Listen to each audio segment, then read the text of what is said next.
Welcome to CardExchange Cloud Suite. In this video, we'll show you how to use the search settings to control how you search for records. Let's get started. First, open CardExchange Controller. In the top right corner, click on the Settings icon. Next, select Search Settings from the menu.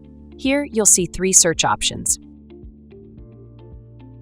Prefix Search Full Text, Search, Exact Search. Let's quickly explain the difference. Prefix search finds records that start with the word or phrase you enter. Full text search finds records that contain the word or phrase anywhere in the text. Exact search looks for an exact match of the full text you type. Let's try all three, starting with prefix search.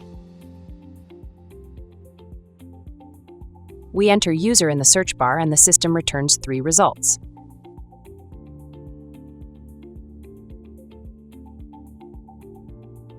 Now let's switch to full text search and try again.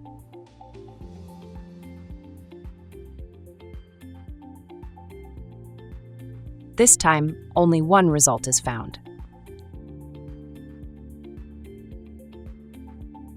Finally, let's select Exact Search and repeat the search. Once again, we get one result. And that's it. That's how you control the search behavior in CardExchange Cloud Suite using prefix, full text, or exact search options. Thanks for watching, and we'll see you next time.